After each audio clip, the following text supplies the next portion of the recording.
is that for every 3 in 4 African American men develop high blood pressure by the age of 55 and are twice as likely to die from cardiac disease every year. Americans suffer from more than 1.5 million heart attacks and strokes. Nearly 44% of African American men have some form of cardiovascular disease, which is roughly about 660,000 people.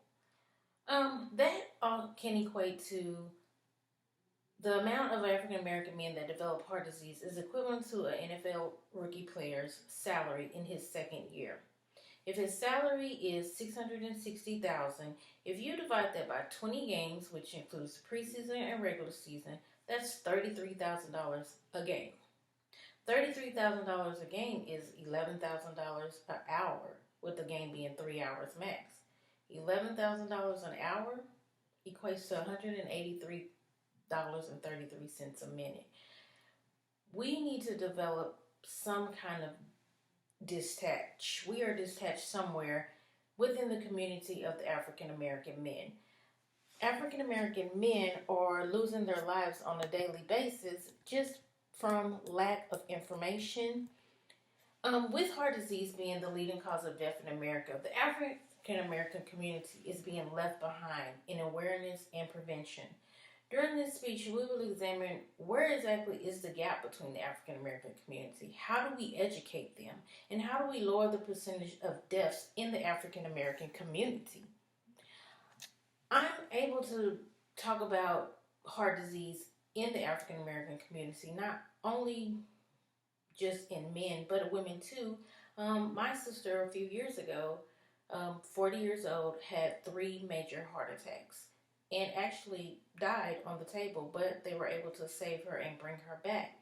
But each time that she went to the hospital with her symptoms, they simply said, "You're 40. You're in good health. You're small. There's no way you could be having a heart attack." Then here recently this year on March 9th, my husband suddenly passed away. And after a month or so, the cause of death was ruled as a hypertensive heart disease. But who knew?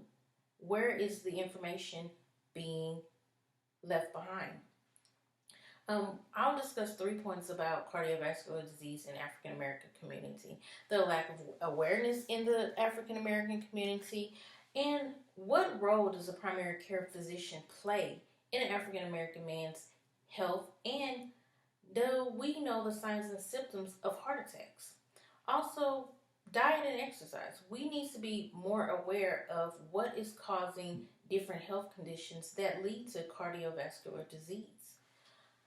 Now, let's focus on lay the foundation. We will begin with the issues of cardiovascular disease and the awareness. There are various types of cardiovascular disease. There's coronary artery disease, high blood pressure, cardiac arrest, congestive heart failure, arrhythmia, peripheral artery disease, stroke, and congenital heart disease. So many different types of heart disease. Many people don't actually realize that high blood pressure can lead to cardiac disease. We need to see what do we need to do to stop it? And when I say the issues and the lack of awareness in the African American community, and what role does a physician play in it? I'm just going to go from my own personal experience.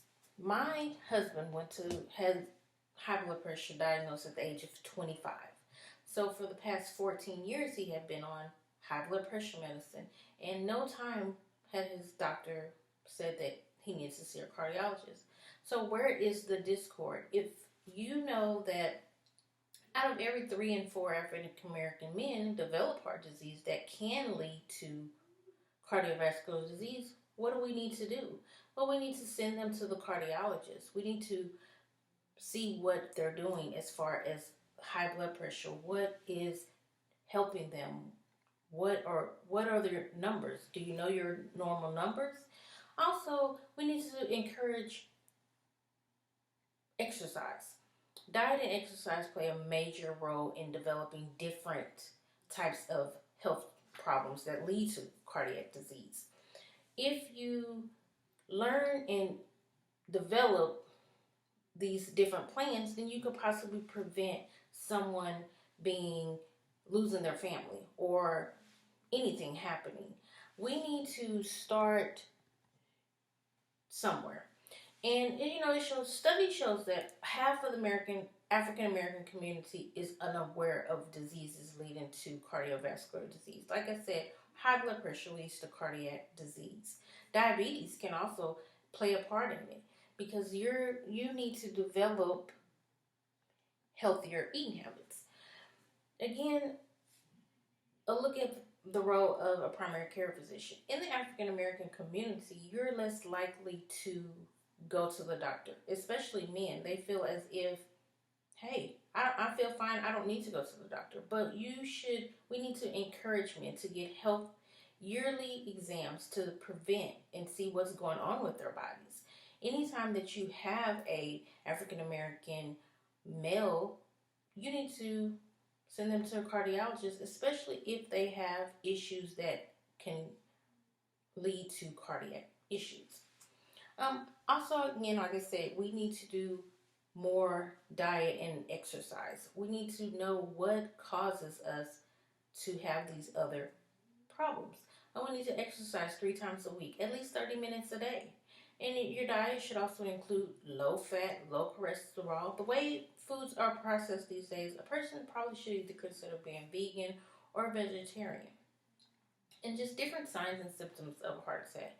You can have jaw or neck pain, pain or discomfort in the center of your chest, indigestion, nausea, vomiting, shortness of breath.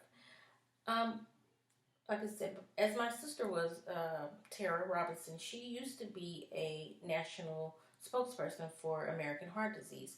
And she noticed with working with them that the disconnect in the African American community, they, are a great organization, but they don't reach out to the African American community. So with her being a 3-time heart attack survivor, and especially after my husband passed, she developed Black Heart Association to bring to the community more information, awareness, what we need to do to become aware of cardiac disease. And in the slideshow, you will see the heart disease rate of residents in 100% residential population, and you'll see the different races that it affects. You'll also see how high blood pressure affects the percentages of different races, which African Americans are the highest. I would hope that after this speech that you would try to see and look into more, how do we reach the African American community? How do we prevent sudden deaths? How do we help learn more about cardiovascular disease?